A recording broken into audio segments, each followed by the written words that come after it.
All right, so tonight we're diving into The Echo in the Hall. Ooh, okay. It's this really creepy short story from the podcast Whispers in the Dark. I think I've heard of that one. Yeah, it's great. If you're into spooky mysteries and like trying to figure stuff out. Well, absolutely. Well, this one's going to be right up your alley. It's packed with unanswered questions. Sounds intriguing. So we're going to try and unpack some of them together. What do you think? Let's do it. Cool. So the story kicks off in the Prescott House, and it's described as like this seriously run-down place. Okay. And it almost feels like the house is kind of a reflection of the family's messed up past. Interesting. Yeah, like the groaning floors and that heavy air. It all just adds to this feeling that the house is like holding its breath, you know? Yeah, I get that. It's like it's full of secrets. Exactly. What do you think about the significance of the house in the story? Like, how important is it? I'd say the house is way more than just a setting. It's like a character itself. You know, it's like embodying the mystery and all the weight of what happened there. Especially with Samuel Prescott's legacy hanging over everything. Right. Samuel Prescott? Alison's great uncle. Yeah. And his death is just shrouded in all this mystery. Oh, yeah. There's all these rumors about him going mad and hearing voices in the walls. Huh. And then there's that whole thing about him frantically searching the house right before he died. Yeah. What do you make of all those rumors surrounding him? Well, I think those rumors are super clever. How so? They tap into that primal fear of the unknown. You know? Oh, for sure. It makes us question what's real and what's just our imagination running wild. Yeah, like, is Samuel actually a victim, or is there something more sinister going on? Exactly. The story keeps us guessing the whole time. Totally. And then we have Alison coming back to the house. Right. And she's looking for answers about Samuel and maybe even some closure for herself. Yeah, but she is obviously dealing with a lot of heavy emotions. Absolutely. What do you think her main motivation is for going back to that creepy place? Well, obviously she wants the truth, you know? But I think there's also this element of self-destruction. Oh, interesting. Like she's drawn to the darkness even though it terrifies her. There's this one line that really got to me. It says, "Truth, like shadows, has a way of creeping closer when you least expect it." Ooh, yeah, that's a good one. It's like it perfectly captures that feeling of foreboding that hangs over the whole story. Totally. And then things get really creepy when we hear the tapping sounds. Oh, yeah, the tap. And it's not just the wind or the house settling or anything. Right, it's something else entirely. What do you think the author's trying to achieve with that specific sound? Well, the tapping is like this brilliant way to build suspense. Yeah. It starts out super subtle, almost like a heartbeat. And then it just gets louder and louder, more insistent. Oh, yeah. And it mirrors Alison's growing unease, like, perfectly. Totally. It's like the house itself is waking up. Right. And then we hear the voice. Oh, God, that voice. It's so creepy. It's faint at first and childlike, calling Alison's name. And then it gives her that warning, you shouldn't have come back. Chills, literally chills. I know, right? What do you think about the author's choice to use a child's voice? It's so unsettling. I know. It's like so disturbing. It creates this contrast between innocence and evil. Right. And it makes the whole thing way creepier, you know? Yeah, for sure. Plus, it makes us question who or what's really behind all this. Exactly. And then even though Alison is totally terrified, she's drawn deeper into the house. Almost like she can't help herself. Right. It's like she's being pulled toward the sliver of light coming from a door at the end of the hallway. What do you think is drawing her to it? I don't know. It's like a combination of curiosity and this subconscious need to confront her fears. Maybe. Like the light represents the unknown, and even though she's scared, she can't resist the mystery. It's like that classic horror trope, you know? Totally. The character is drawn to the one thing they should be running from. Ugh, it's the worst.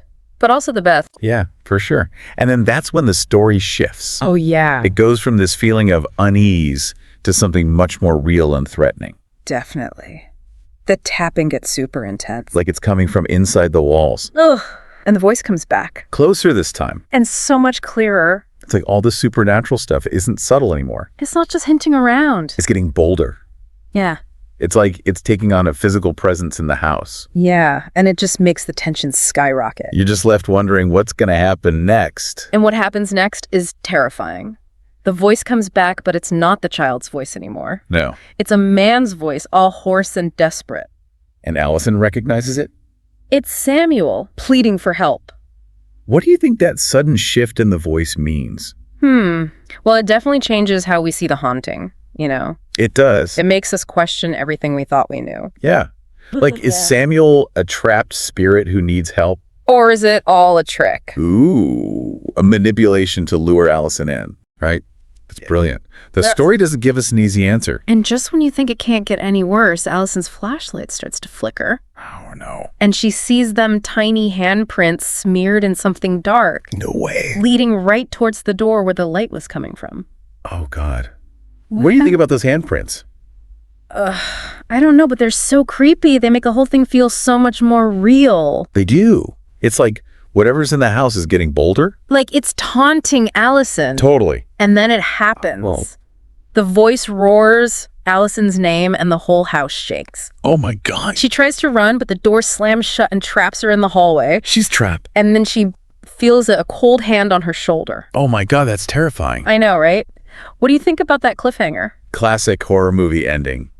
You know? Yeah. It leaves us hanging at the worst possible moment. Totally. And then it forces us to imagine what happens next. Which is often way scarier than anything the author could actually describe. Oh, for sure. Man, that transition from their subtle hints to that full-on terrifying encounter is just masterful. It really is. It plays on our fear of the unknown like so well. Yeah. And you get that feeling of claustrophobia too. Oh, definitely. Like the walls are closing in on her literally and figuratively. Mm-hmm. And then bam, we jump to the next morning and Alison is found in a catatonic state. Oh, yeah. Her flashlight is dead and the walls are covered in handprints. What do you think about that? It's brutal. It's like a punch to the gut. Yeah. We have to imagine what she went through that night. And like we said before, imagining it is probably more terrifying than anything the author could have written. Definitely. Yeah. It shows how powerful suggestion can be in horror. And then on top of all that, there's the message etched into the wood. The one near the door. Yeah. It wasn't your turn, Alison. Yeah. It's so chilling. It's like a warning or a threat almost. Right. What do you think it means? I don't know. It really makes you think about what's going on. It definitely adds another layer of mystery to it all. It's like it's saying there's some evil force out there. Yeah, and it's choosing victims based on some criteria we don't know. It's like Alison wasn't even supposed to be the target. Right. Like there's something bigger and more sinister going on.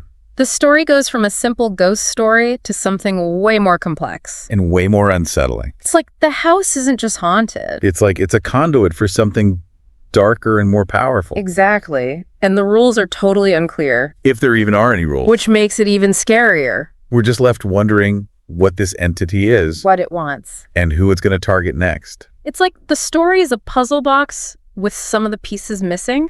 Oh, yeah. We get these clues, but we have to fill in the blanks ourselves. And that makes it so much more unsettling. Right.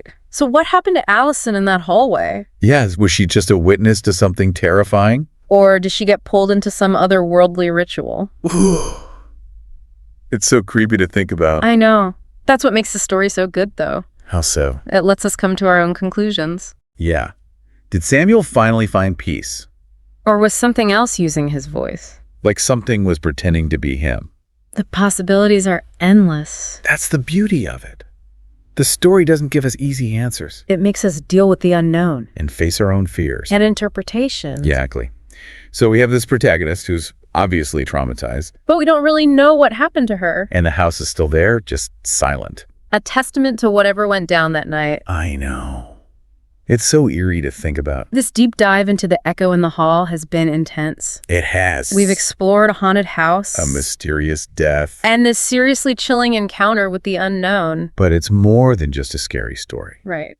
It makes you think about curiosity. The pull of the unknown. And whether some answers are better left buried. It also makes you question what's real. And how fear can mess with your perception. It's like, are the events in the story actually real? Or is it just Alison's imagination going wild because of the rumors? That's a good question. It makes you think.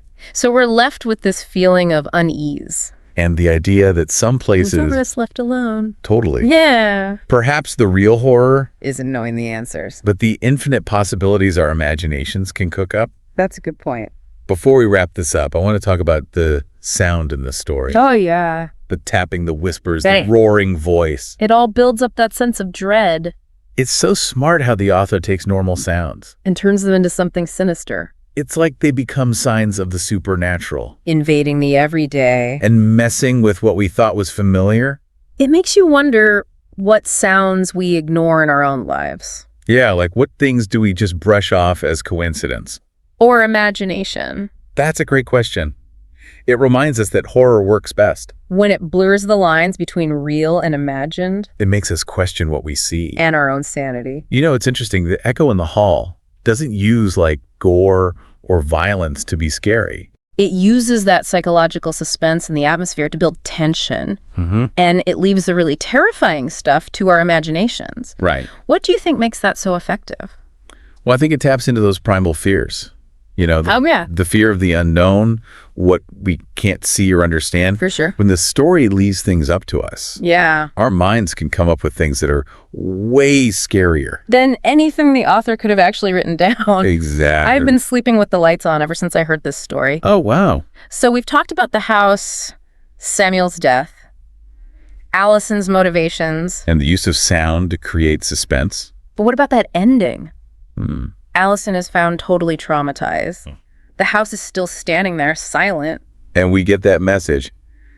It wasn't your turn, Alison. What do you think the author's trying to say with that ending? Well, it's open to interpretation, which is part of what makes it so unsettling. Yeah. On one hand, it could be saying there's this evil force choosing its victims based on something we don't understand. Right, but it could also be saying that Alison's experience was all in her head. Oh, interesting. Like a psychological break because of all the family secrets in that creepy house. That's a great point. So are the supernatural events even real? Or are they all just in her imagination? It's a good question. And the story never really tells us for sure. Which makes it even more intriguing. So what do you think the message of the echo in the hall is? What can we take away from it? I think it's a warning about curiosity. Okay. And how the unknown can be dangerous. Yeah. It's saying that some secrets are better left buried. Right. And that searching for the truth can be risky. It also reminds us that our minds can be tricked. Especially when we're scared. And that the scariest monsters might be the ones we create ourselves. It's a reminder that darkness can be anywhere. Even in our own homes. Where there might be echoes of the past. Whispering secrets we don't want to hear. Well, this deep dive into the echo in the hall has been a wild ride. Yeah. We've explored psychological horror. And how our imaginations can be amazing. And terrifying. Yeah. So if you're looking for a story that will stick with you, The Echo in the Hall is definitely worth checking out. just don't blame us if you have to check under the bed tonight. Thanks for joining us for this deep dive. It's been a pleasure. Until next time, stay curious. And stay spooky.